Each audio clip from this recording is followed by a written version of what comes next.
Hey there, I'm Yasmin, just average 31-year-old homemaker. My story, well, it all started when I met John, my husband, through a friend's introduction.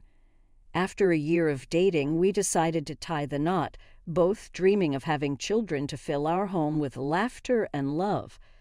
But as time passed, our dreams of parenthood seemed elusive. Despite our yearning for little ones running around the house, we weren't blessed with any children. It was a bit disheartening, I must admit. Yet, our marriage remained strong, with our inability to conceive being the only bump in the road.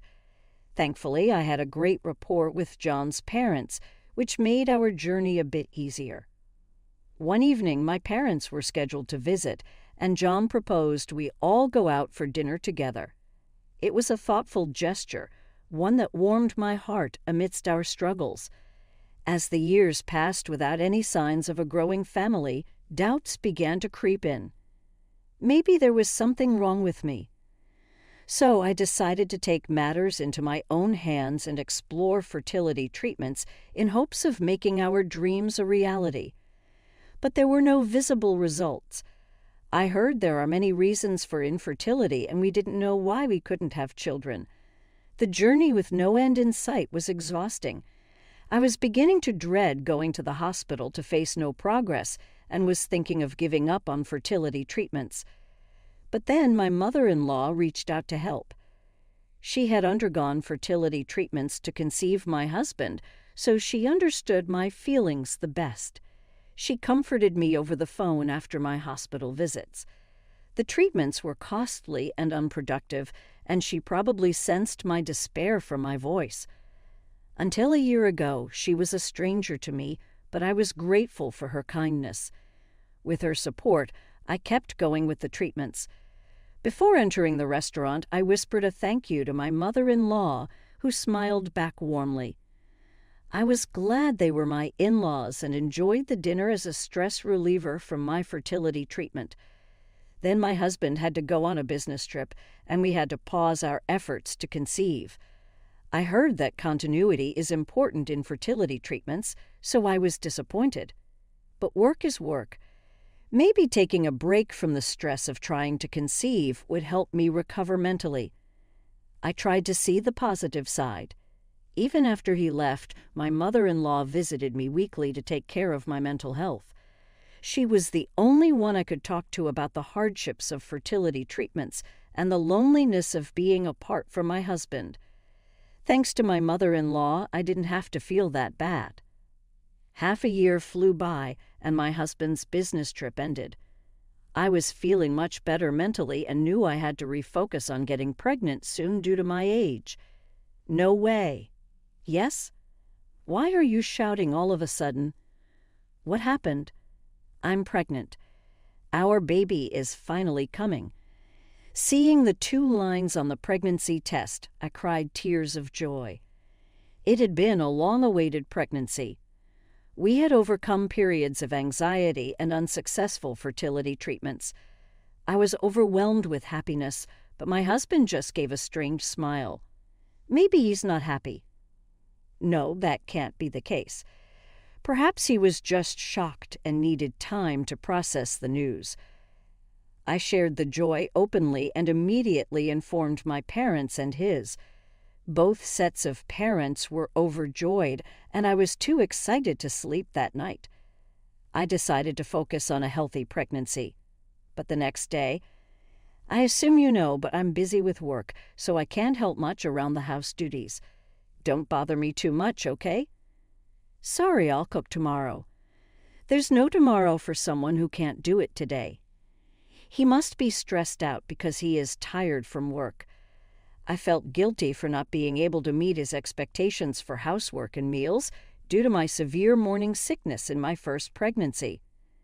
But morning sickness won't last forever. Once it eases, I should be able to do more around the house, and hopefully our relationship will get back to normal, I thought.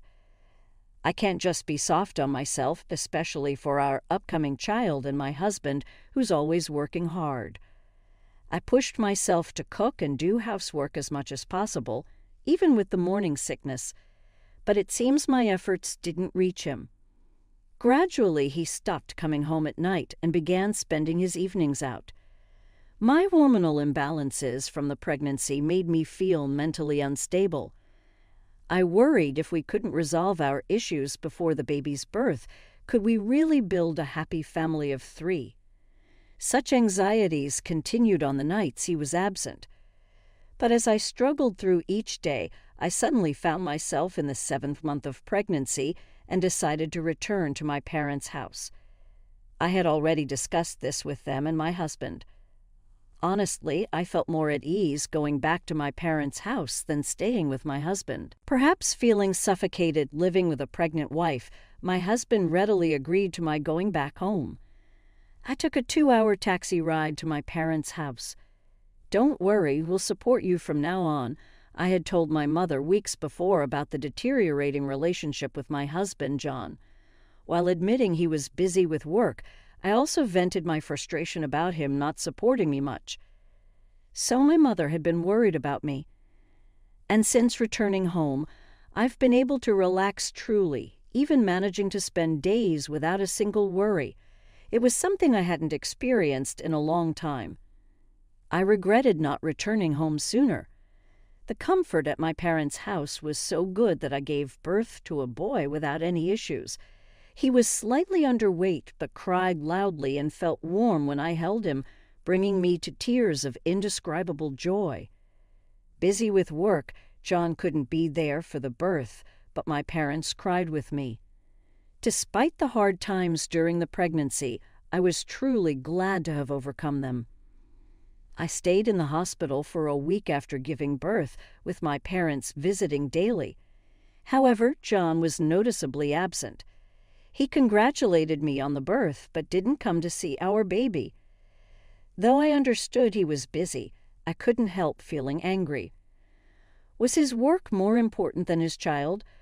But the excitement of spending days with my son overrode these feelings. That week felt incredibly long, but finally leaving the hospital with my baby made me truly feel like a mother. Hello, I was discharged from the hospital today. Though I had informed her by email, I called my mother-in-law to talk. She had supported me the most until I got pregnant, and I really wanted her to be the first to see her grandson. But since she lived far from my parents' house, I planned to show her the baby once things settled down. "John told me that you too are getting a divorce. Is that true?" "What?" Instead of congratulations, she hit me with this shocking news that couldn't be true. Although John and I had been on bad terms before the birth, it wasn't to the extent of divorce.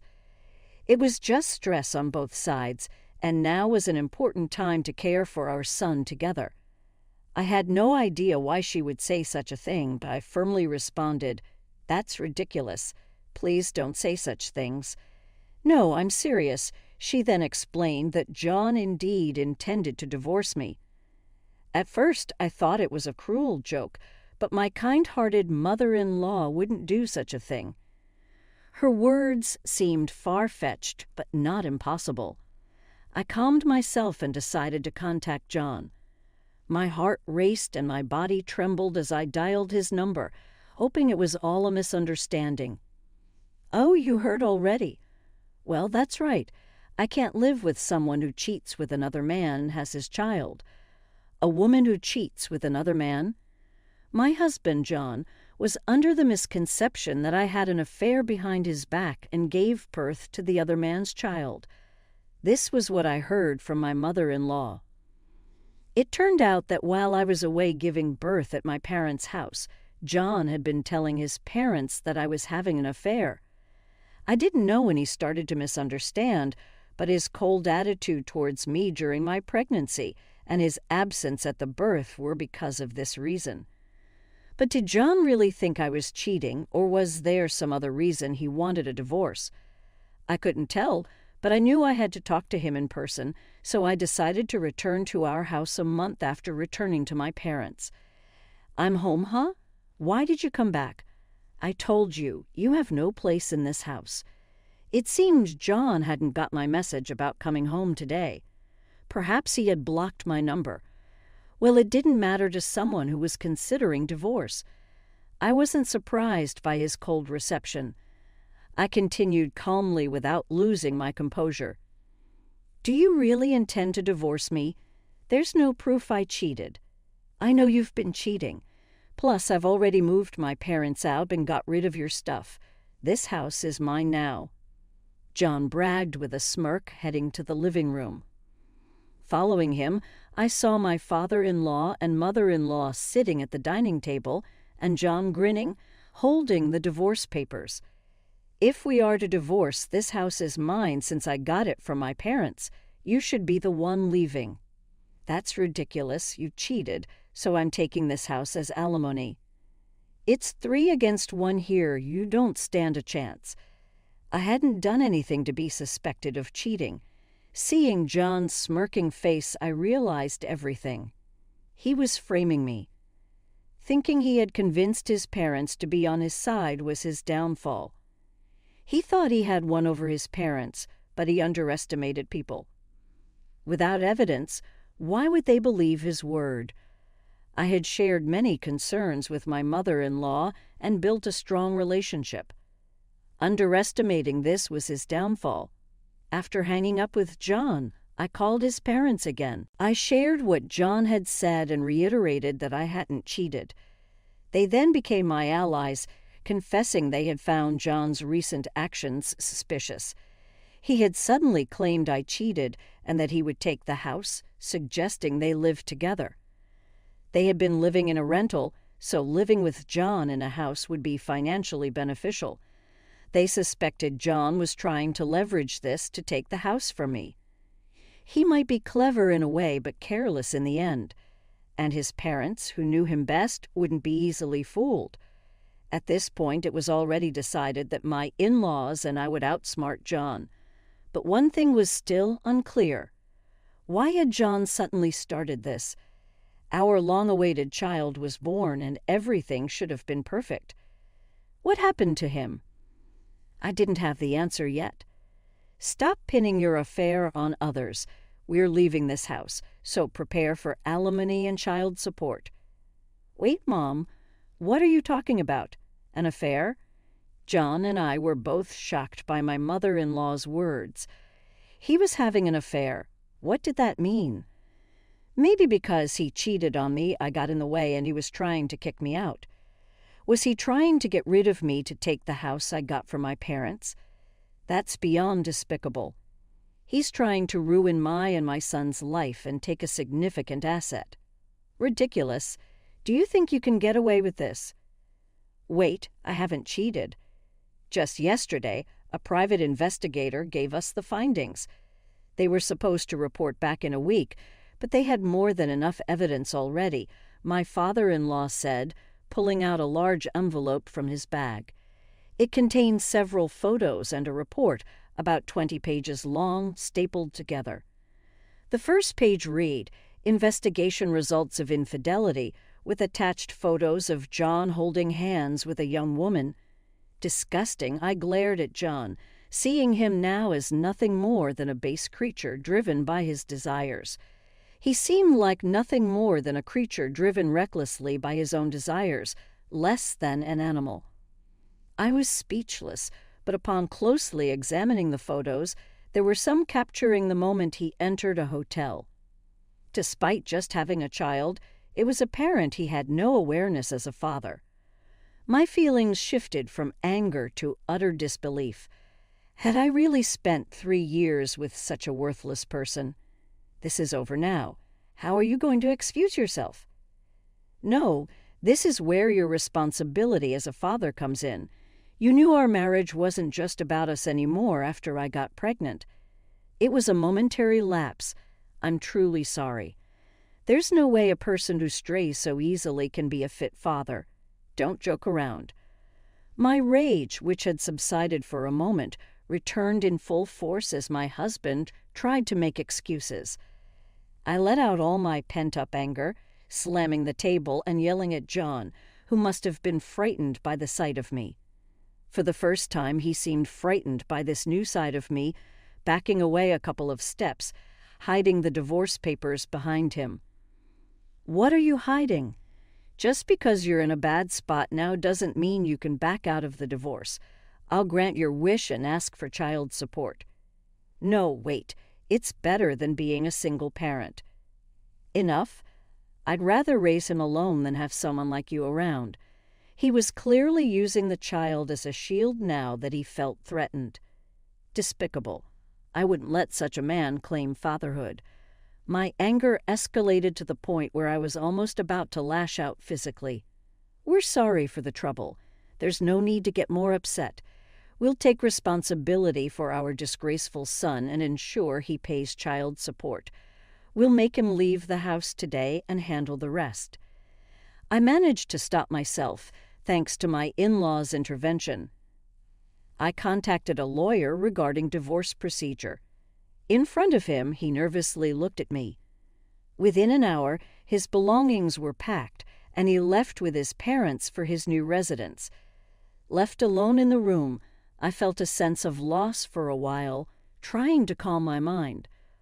But gradually, I started to feel relieved about the outcome.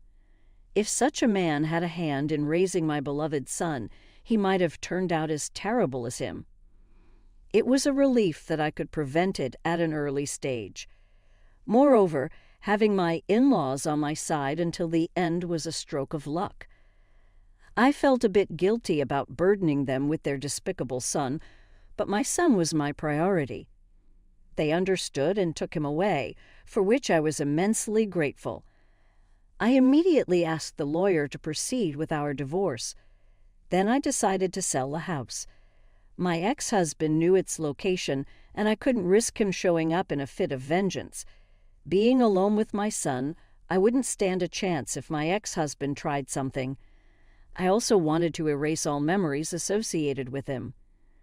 The house, initially bought as an investment by my father, was in a prime location and sold quickly. With that money, I could live comfortably without working for a while. My plan is to stay with my parents, benefiting from their support while raising my son, at least until he's a bit older. Eventually, due to school considerations, I intend to move to the city. But that's a conversation for the future. For now, I'm focused on settling our current situation. My ex-husband, under his parents' supervision, is working hard to pay me, with his wages being managed by them. I've been meeting with my in-laws every 6 months to show them their grandchild. And during our last meeting, they told me something astonishing. What? His affair partner was someone from his company? I thought he met her at a nightclub or something. Yes, that's right. We were just as shocked. It seems like it got out at the company because it was an office affair. He got fired. Now he's working at a factory owned by an acquaintance. He had a somewhat senior position, so he was pretty down after getting fired, but that's irrelevant to us. I never imagined his affair partner was a junior at his workplace. It's appalling to think that someone in a leadership position could behave like that. It's clear why such a person could easily betray me and our son. After getting fired, my ex-husband, John, also seems to have been cut off by his affair partner. While she's also to blame, it's understandable if she resents John for getting fired. However, unlike John, she's young and has a chance to start over. My ex-husband, who is old enough, had no choice but to work at a factory that was acquainted with his parents-in-law. He's now working at a factory with his wages being managed by his parents. They've arranged to pay child support in installments since his living expenses are covered by his parents. Most of his salary goes to me. But what he'll do after that is anyone's guess. It's unlikely that a divorced man with no savings will remarry, and he can't even live with his child he once so desperately wanted. With no goals or purpose in life, it's clear he'll spend the rest of his days filled with regret, a fate he brought upon himself. I think he should feel the mistakes he's made throughout his life and regret it forever. A year has passed since then, and I'm still living with my parents, cherishing my son. Next week, we have our biannual dinner with my in-laws. We maintain a good relationship, and they always look forward to seeing their grandson. Despite my ex-husband being the worst, I want to keep a good relationship with my in-laws. In life, it's crucial to have people who care about you and whom you genuinely value. As for people like my ex-husband who fit into neither category, it's best to cut ties.